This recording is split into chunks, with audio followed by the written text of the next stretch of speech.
বিসমিল্লাহির রহমানির রহিম। আজকের এই ঐতিহাসিক নির্বাচনী জনসমুদ্রের সংগ্রামী সভাপতি, প্রধান অতিথি হিসাবে উপস্থিত থাকবেন বাংলাদেশের অবিসংবাদিত নেতা, 18 কোটি মানুষের হৃদয়ের স্পন্দন, বাংলাদেশের রাজনীতিতে চলমান সময়ের সবচাইতে আলোচিত ব্যক্তিত্ব, সংগ্রামী জননেতা, আগামী দিনের বাংলাদেশের প্রধানমন্ত্রী ডাক্তার শফিকুর রহমান উপস্থিত। আমাদের চাঁপাইনবাবগঞ্জের 3টি আসনের 2 আসনের সংগ্রামী জননেতা ডক্টর মিজানুর রহমান, 1 নম্বর আসনের দাঁড়িপাল্লার পদপ্রার্থী ডক্টর কেরামত আলী উপস্থিত। জামাত ইসলামীর কেন্দ্রীয় স্থানীয় নেতৃবৃন্দ, 11 দলীয় জোটের শীর্ষ এবং স্থানীয় নেতৃবৃন্দ, শহীদ পরিবারের সম্মানিত সদস্যবৃন্দ, উপস্থিত আছেন জুলাই যোদ্ধাদের প্রতিনিধি, উপস্থিত সাংবাদিক বন্ধুগণ, সমবেত চাঁপাইনবাবগঞ্জবাসী, আমার মা এবং বোনেরা, আইন শৃঙ্খলা বাহিনীর সম্মানিত সদস্যবৃন্দ, সবাইকে জানাই আসসালামু আলাইকুম। ভালো আছেন আপনারা সবাই? আলহামদুলিল্লাহ। আমাদের আমিরে জামাত আজকের প্রধান অতিথি, তিনি অত্যন্ত কম সময়ের মধ্যেই আমাদের মাঝে যে উপস্থিত হবেন, আমরা আমিরে জামাতের কাছ থেকে দিক নির্দেশনামূলক বক্তব্য আমরা শুনব। সংগ্রামী ভাই বন্ধুগণ, আমরা আগামী দিনে বাংলাদেশকে পরিবর্তন করতে চাই। আমরা আগামী দিনে দুর্নীতি, সন্ত্রাস, চাঁদাবাজ, খুন এবং ধর্ষণ মুক্ত চাঁপাইনবাবগঞ্জ এবং আমাদের প্রিয় বাংলাদেশকে আমরা গড়ে তুলতে চাই। আমরা বসবাসযোগ্য, মানবিক, নিরাপদ বাংলাদেশ গড়তে চাই।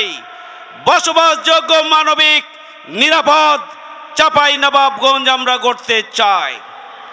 সংগ্রামী ভাইয়ের আমার, আমিরে জামাতের পক্ষ থেকে ইস্তেহার দেওয়া হয়েছে নতুন বাংলাদেশের। সেটি হচ্ছে, আমরা আগামী দিনে মানবিক এবং নিরাপদ বাংলাদেশ প্রতিষ্ঠা করতে চাই। অবহেলিত জনপদ চাঁপাইনবাবগঞ্জ, এই জনপদের সমস্যার অন্ত নেই।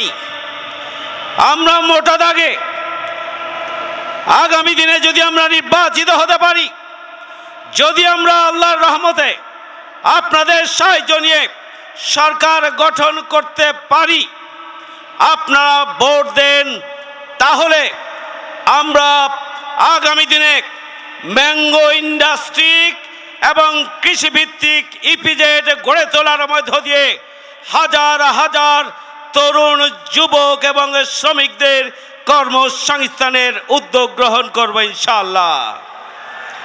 আগামী দিনে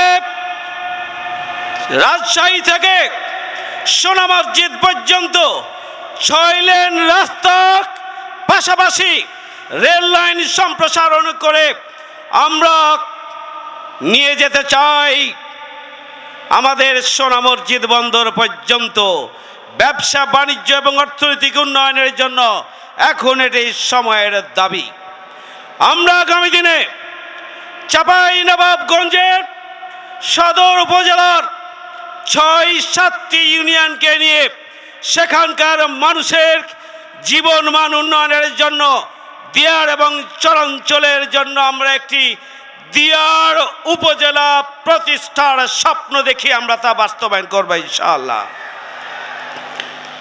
আমরা চাঁপাইনবাবগঞ্জে মেডিকেল কলেজ চাই, আমরা চাঁপাইনবাবগঞ্জে বিজ্ঞান এবং তথ্য প্রযুক্তি বিশ্ববিদ্যালয় চাই।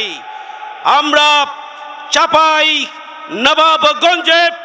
সবচেয়ে বড় সমস্যা হচ্ছে নদীর ভাঙড়ে হাজার হাজার মানুষ, হাজার হাজার সেক্টর জমি নদীগর্ভে বিলীন হয়ে যায়। আমরা টেকসই বাঁধ, পদ্মা এবং মহানন্দা নদীর তীরে টেকসই বাঁধ নির্মাণ করতে চাই। কক্সবাজারের আদলে, আমরা মেরিন ড্রাইভের আদলে, আমরা চাঁপাইনবাবগঞ্জের পদ্মা এবং মহানন্দা নদীর তীর ঘেঁষে আমরা রিভার ড্রাইভ তৈরি করতে চাই। এই সার্কেল রোড আভ্যন্তরীণভাবে ইউনিয়নগুলোর সাথে, শহরের সাথে এবং রাজশাহী সহ রাজধানীর সাথে যোগাযোগ ব্যবস্থাকে আমরা আরও পরিকল্পিত এবং আধুনিকায়নের আওতায় নিয়ে আসতে চাই। সংগ্রামী ভাই বন্ধুগণ, চাঁপাইনবাবগঞ্জ আমাদের সন্ত্রাস কবলিত একটি এলাকা রয়েছে। যারা সন্ত্রাসের সাথে যারা যুক্ত আছেন আপনারা তারা জানেন। আমাদের যে সমস্ত এলাকায় সন্ত্রাস করে আগামী দিনে জনগণের ভোটকে তারা ভিন্ন খাতে প্রবাহিত করে পিছন দরজা দিয়ে নির্বাচিত হওয়ার স্বপ্ন দেখেন, আমরা তাদেরকে সতর্ক করে দিতে চাই। আগামী নির্বাচনের 3 দিন আগে থেকে সজাগ এবং সচেতন থাকবেন। প্রয়োজন হলে বাসের লাঠি কেটে রাখবেন। কোন সন্ত্রাসীকে আপনারা ভোট সেন্টারের আশেপাশে আসতে দেবেন না। জনগণ, চাঁপাইনবাবগঞ্জের শান্তিপ্রিয় জনগণ ভোট দেবেন শান্তিপূর্ণভাবে। জনগণকে ভোট দেওয়ার পরিবেশ তৈরি করে দেওয়ার দায়িত্ব হচ্ছে আইন শৃঙ্খলা বাহিনীর।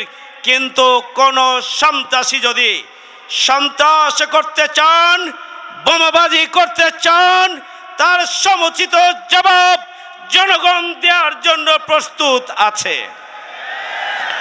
সংগ্রামী ভাইরা আমার, আমরা নির্বাচিত হলে আমাদের মা এবং বোনদের সম্মান এবং মর্যাদায় অধিষ্ঠিত করা হবে।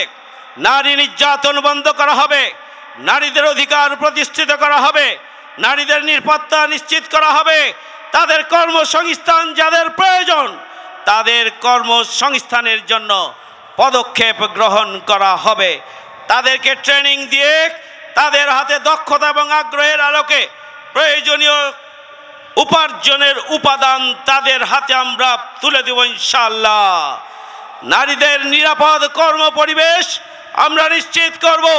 আমাদের বোনেরা যারা চাকরি করেন, কর্মজীবী নারী এবং শ্রমিক, তাদের 8 ঘন্টার পরিবর্তে 5 ঘন্টা দায়িত্ব পালন করার মধ্য দিয়েই 8 ঘন্টার বেতন পাবেন। আর ওই 3 ঘন্টার বেতন মিল ফ্যাক্টরির মালিকদেরকে সরকারের পক্ষ থেকে ভর্তুকি হিসাবে দেওয়া হবে ইনশাআল্লাহ।